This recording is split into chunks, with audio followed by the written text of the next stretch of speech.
You ever notice how the harder you try to hold on, the faster things seem to slip away? People, peace, plans, everything. That's because sometimes what you call caring is actually clinging. And the tighter your grip, the more control you lose. Detachment isn't about not caring, it's about caring without losing yourself. It's staying calm when others panic, staying centered when life gets messy. Because the truth is, peace doesn't come from holding on. It comes from knowing when to let go. Understanding your limits before you give yourself away is one of the most powerful acts of self-respect you can ever practice. It's not about being cold, selfish, or distant. It's about being aware of how much you can give without losing the core of who you are in the process. Most people never learn this until they're empty.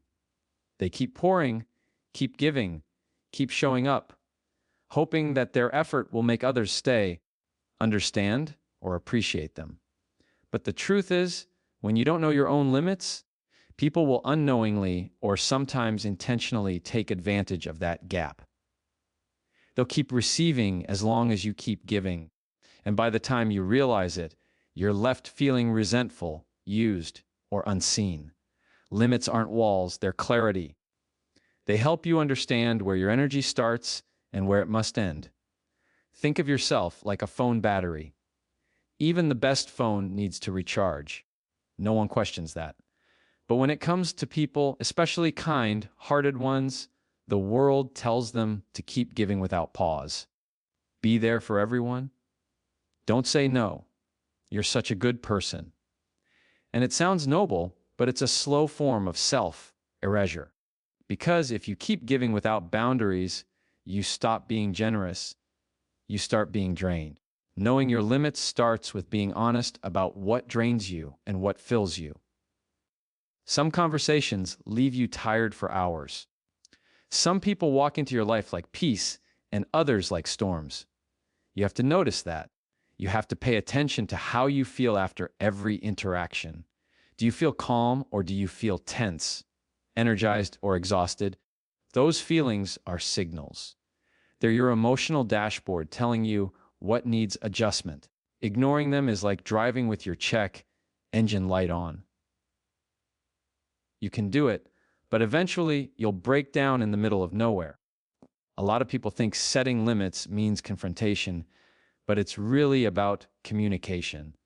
You don't have to argue, explain, or justify your boundaries. It's not about making someone else understand. It's about making yourself clear. You can calmly say, I can't do that right now, or that doesn't work for me, and let that be enough. The strength isn't in the explanation, it's in the decision. You don't owe people a story every time you choose yourself. Sometimes, the hardest person to set limits with is yourself. You push yourself to keep going even when you're emotionally or mentally exhausted.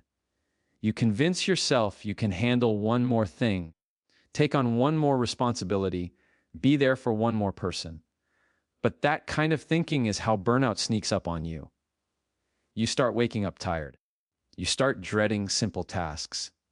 You start losing joy in the things you used to love. That's what happens when your giving outpaces your recharging. You can't lead love or lift anyone when you're running on fumes. Think about this. When someone crosses your boundaries, it's not always because they're bad. Sometimes it's because you haven't made your limits visible. People treat you according to what you allow. If you never say no, they assume you're fine. If you always show up, they assume you're available. And if you never speak up, they assume you agree. You teach people how to treat you every day by what you tolerate. Knowing your limits teaches others that your kindness has structure, your time has value, and your energy is not free. Understanding limits also means recognizing your patterns. Maybe you keep giving to people who never give back. Maybe you overcommit because you're afraid to disappoint someone. Or maybe you say yes out of guilt. Every yes that goes against your peace is a small betrayal of yourself. The goal isn't to stop giving, it's to give wisely. You can still care deeply, love fully, and help others without crossing your own emotional boundaries. Healthy giving means you give from abundance, not obligation. You have to start seeing your time and attention as currency. You wouldn't hand out your money to everyone who asks, right? So why hand out your peace so freely? Learn to invest your energy where it grows, not where it's constantly drained. The more you respect your own limits, the more others will start to respect them too. You stop being the person everyone runs to in crisis and start being the person others learn from on how to handle theirs. That shift doesn't make you selfish, it makes you grounded. It's not easy, especially if you've built your identity around helping others. When your worth has been tied to how much you do for people, saying no feels like rejection. But the truth is, every time you honor your limit, you strengthen your sense of self. You start realizing that you can still be kind and say no. You can still care and take space. You can still love and protect your peace. The balance isn't between being selfish or selfless. It's between being drained and being intentional. Limits also filter your relationships. The wrong people will get offended by your boundaries because they benefited from your lack of them. The right people will understand, respect, and even admire them. When you start expressing what's okay and what's not, you start attracting people who value you, not just what you do for them. That's the beauty of limits. They don't just protect your energy, they protect your circle. And here's something most people overlook: setting limits gives your yes more meaning. When you don't say yes to everything, the times you do say yes come from a genuine place. People know it's real. They feel the sincerity behind it because it's not forced, it's chosen. That kind of energy carries weight. It's the difference between being helpful and being healing. The more you understand your limits, the more control you gain over your life. You stop reacting and start responding. You stop people pleasing and start peacekeeping. You stop apologizing for having needs and start meeting them with intention. You start living from a place of fullness instead of fatigue. And when that happens, everything about you changes.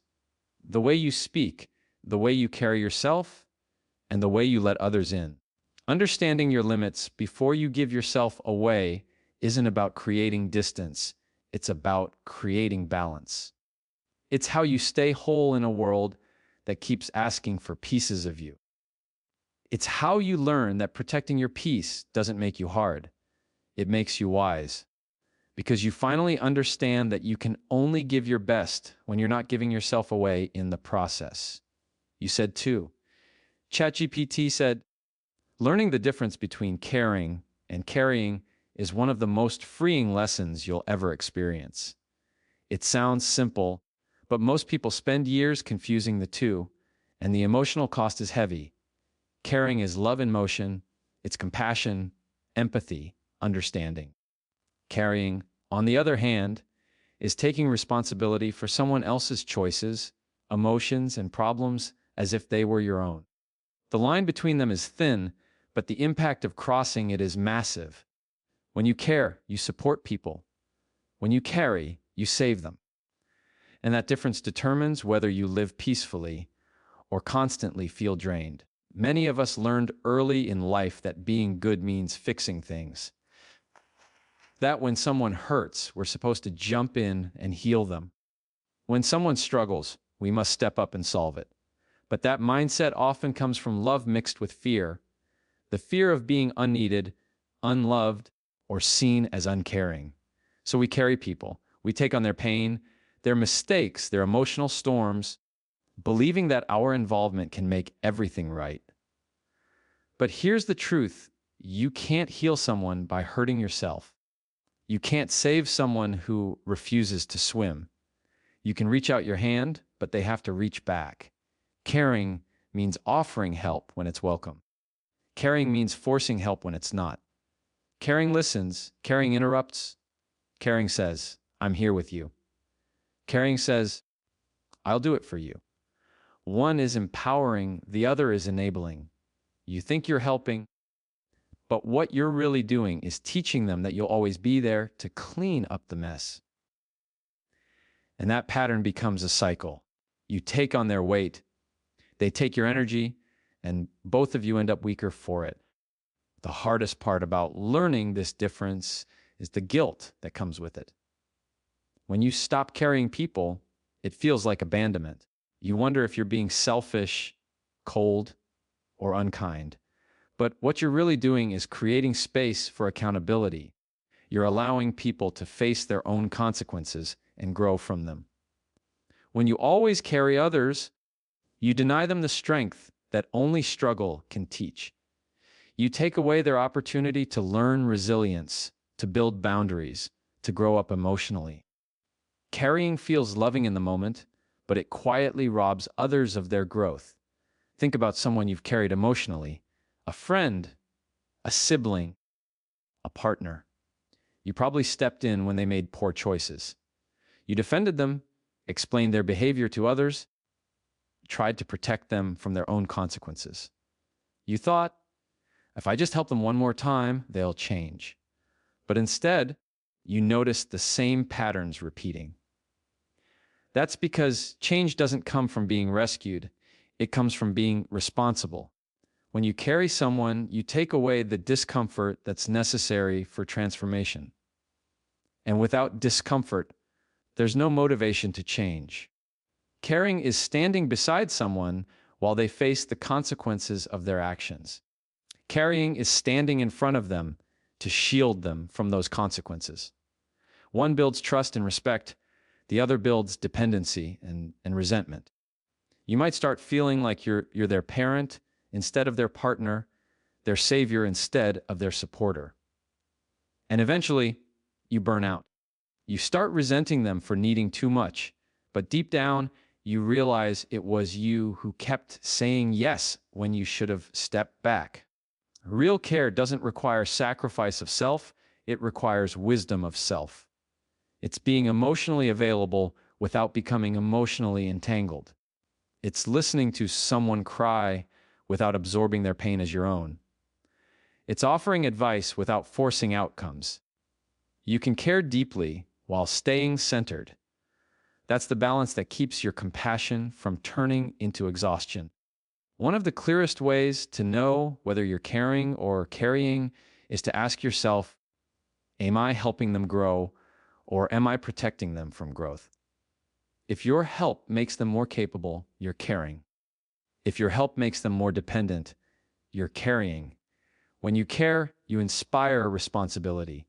When you carry, you remove it.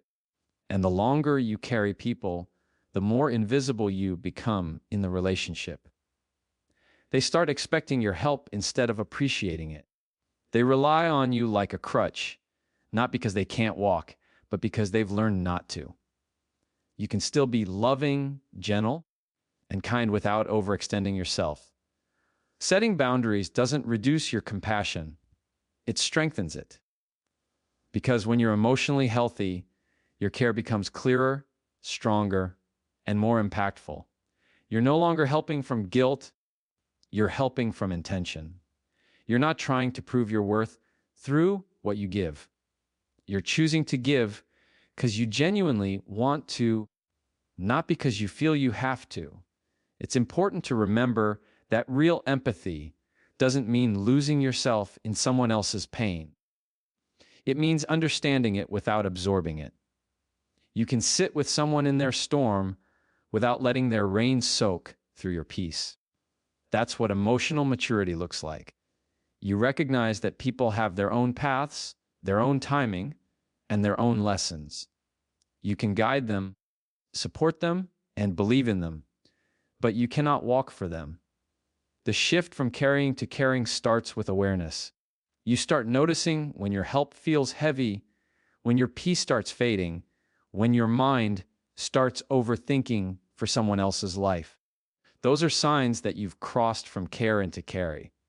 You have to remind yourself, it's not your job to fix everyone.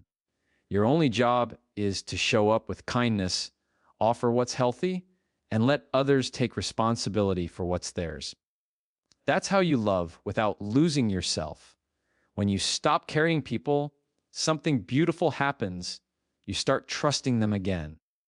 You give them the dignity of their own choices. You believe that they are capable of handling their lives, and that belief does more for their growth than any rescue ever could. You stop being the safety net, and you start being the mirror that reflects their own strength back at them. And here's the truth some people will leave when you stop carrying them. They weren't attached to you. They were attached to your effort. They loved what you did for them, not who you were. And that's okay. Let them go.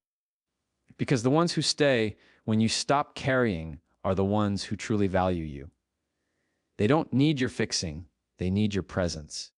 Learning the difference between caring and carrying isn't about changing your heart.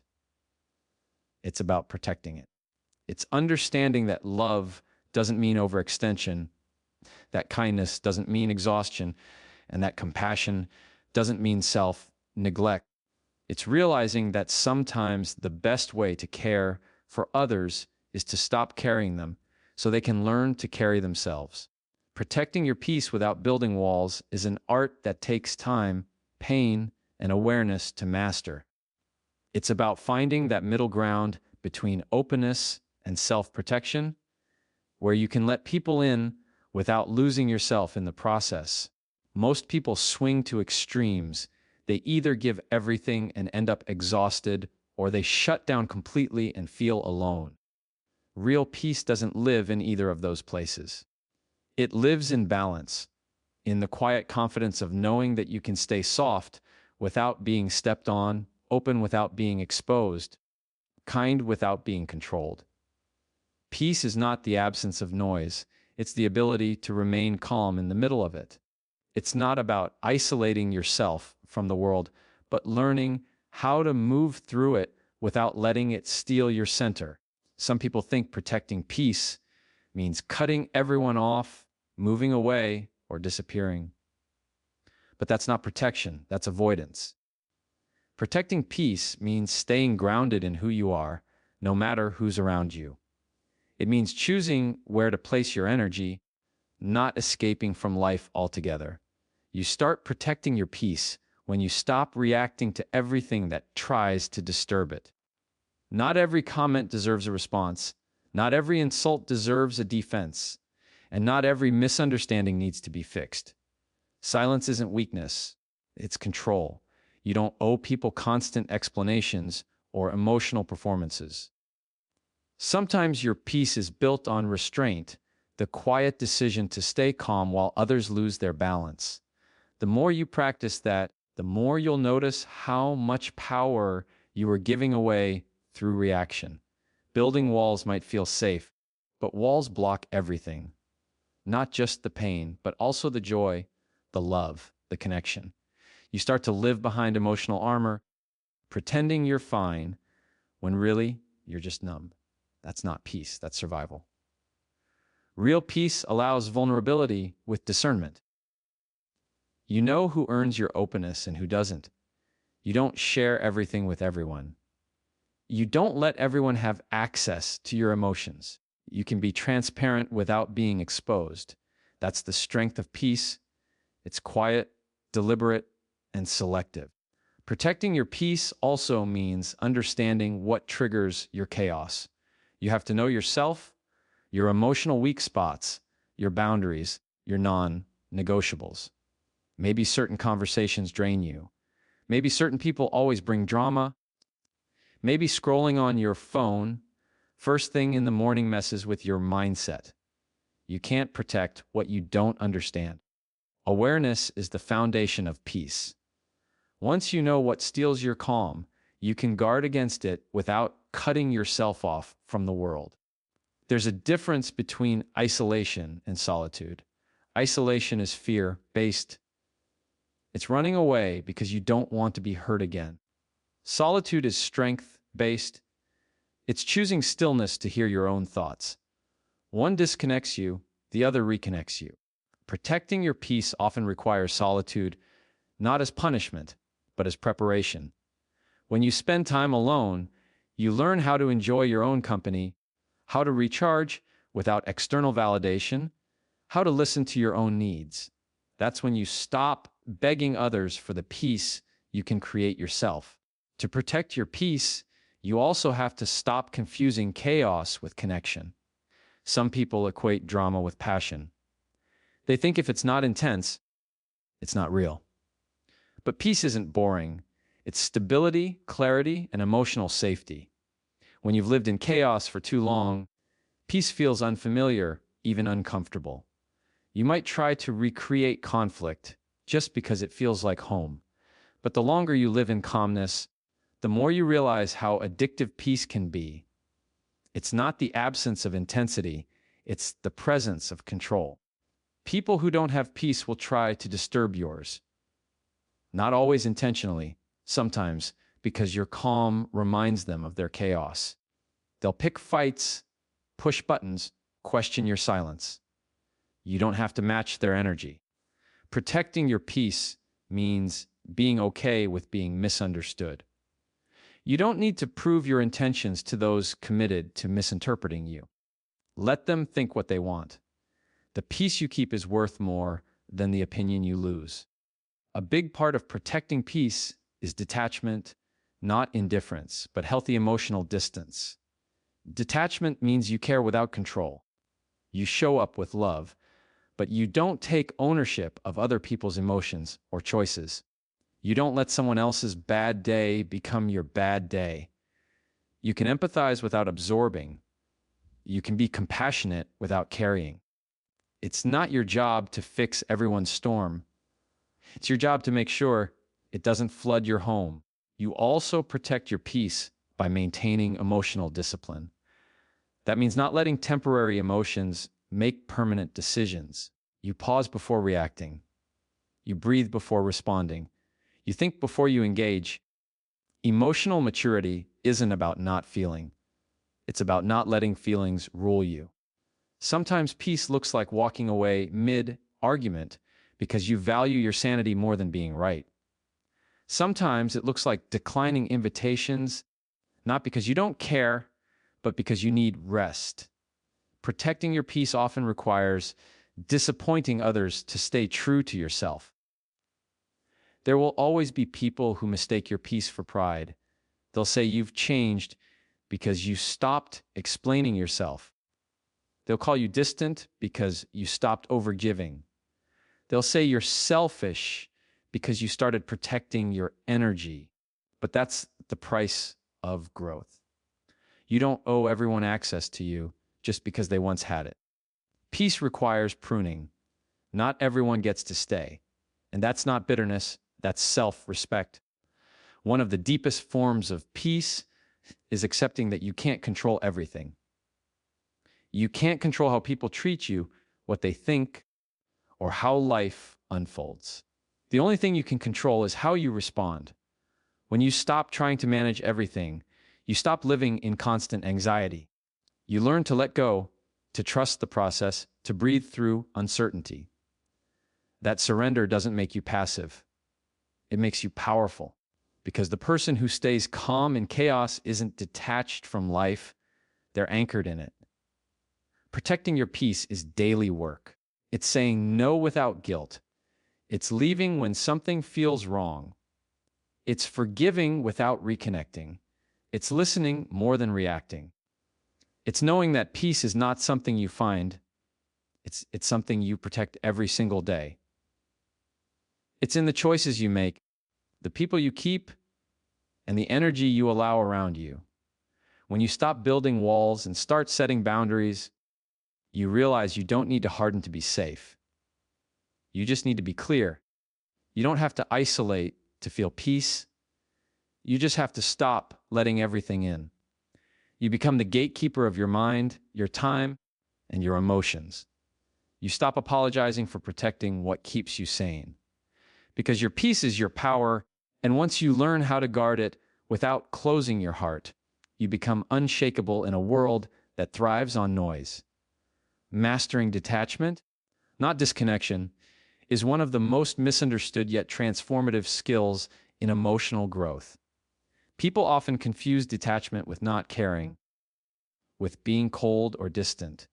But true detachment is not about cutting off your emotions, it's about managing them. It's about being deeply present without being consumed, about loving without losing yourself, and about staying calm even when everything around you is uncertain. Disconnection says, I don't care. Detachment says, I care, but I won't collapse.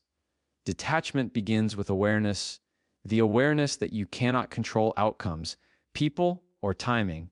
You can give your best, but you cannot make things go your way. You can show love, but you cannot make someone receive it the way you hope. You can offer help, but you cannot force someone to change. That's where most suffering begins, the illusion of control. Detachment breaks that illusion. It teaches you to release the need for control and replace it with trust. Trust in yourself, in timing, and in the process of life. When you're attached, your peace depends on external results. When things go right, you're fine. When they don't, you fall apart. Detachment frees you from that roller coaster. You start learning that peace is not the reward for things working out. It's the foundation you build before they do. You stop living reactively and start living intentionally. The less attached you are to how things should be, the more grateful you become for how things are. In relationships, detachment doesn't mean you stop loving.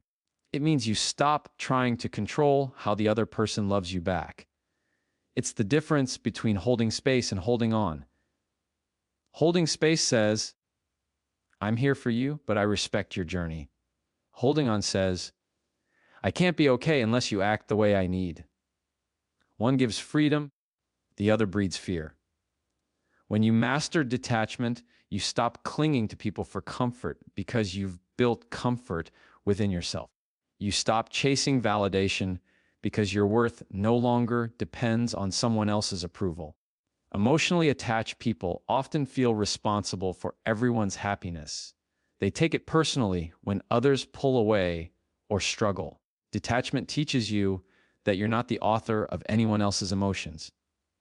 You can support, but you can't save. You can guide, but you can't guarantee. You can love, but you can't live someone else's life for them.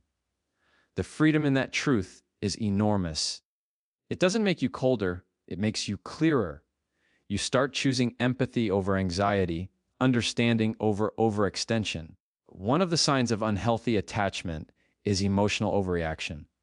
When someone disagrees, leaves, or disappoints you, it feels like your world collapses. That's because you've tied your sense of self to their behavior. Detachment severs that unhealthy link. You begin to separate your identity from your relationships, your worth from your performance, your peace from external validation. It's not about not feeling, it's about not falling every time something shifts. You start responding instead of reacting. Detachment also brings emotional neutrality, a space where you can see things as they are, not as your fear or desire wants them to be. When you're detached, you don't rush to fix, chase, or control. You observe, you assess, and you decide from clarity. You don't let temporary emotions dictate permanent actions. You realize that not every situation requires your involvement, and not every reaction deserves your energy. That kind of emotional discipline doesn't come from indifference, it comes from wisdom. The difference between detachment and disconnection lies in the heart. Disconnection builds walls, detachment builds perspective. Disconnection shuts down compassion, detachment protects it. Disconnection isolates you from people, detachment insulates you from their chaos. With detachment, you can sit with someone's pain without drowning in it. You can witness disappointment without letting it turn into despair. You can show up for others without abandoning yourself. To master detachment, you have to start by observing your attachments. What triggers your anxiety when it's taken away? Who do you fear losing? What outcomes are you desperately trying to control? Those questions reveal where you've placed too much emotional weight. Every attachment has a root, Sometimes it's fear of rejection. Sometimes it's childhood conditioning. Sometimes it's a need to feel important. Once you understand the root, you can begin to release the grip. A big part of detachment is learning to let go, not in frustration, but in faith. Letting go doesn't mean you stop caring, it means you stop clinging. You stop forcing doors that are meant to close. You stop begging for what's already slipping away. You accept that some people, situations, and seasons are temporary, and that doesn't make them meaningless. Detachment gives you peace with impermanence. You start seeing endings not as losses, but as transitions. You also begin to understand that attachment often hides under the disguise of love, ambition, or responsibility. You say, I'm just passionate, but deep down you're attached to an outcome. You say, I just care too much, but you're really trying to control the uncontrollable. Detachment doesn't kill your drive, it purifies it. You still care, still love, still work hard, but without desperation. You move with purpose, not pressure. You love freely, not fearfully. You give without expecting, and you rest without guilt. Detachment brings you back to yourself. You stop waiting for peace to come from outside sources, people, achievements, approval, and realize it's been an inside job all along. You stop being pulled in every direction because you've anchored within. The things that used to break you now just bend you. You handle rejection with grace because you know it's redirection. You stop chasing closure from others because you've learned how to give it to yourself. Mastering detachment also changes how you love. You start loving people as they are, not as you want them to be. You stop trying to rewrite their story and instead learn to appreciate the chapter they're in. You give support, not control. You offer understanding, not judgment. You accept that you can't make people choose healing, growth, or effort. You can only lead by example, and that realization takes the weight off your heart. Detachment is also the root of emotional freedom. You no longer feel tied to every high and low. You start realizing that peace is not something someone gives you. It's something you protect no matter what's happening. When someone walks away, you bless them instead of breaking. When life shifts, you adjust instead of resisting. You become adaptable, flexible, unshaken. You stop fighting the current and start flowing with it. There's power in still being able to care deeply without letting it consume you, to give your best without losing your balance, to stay open-hearted but unbothered. That's detachment. It's how you stay centered in a world full of chaos. It's how you keep your soul steady when everything around you changes. It's not coldness, it's clarity. It's not distance, it's emotional maturity. Because mastering detachment doesn't mean you stop feeling. It means you finally stop falling apart every time something doesn't go your way.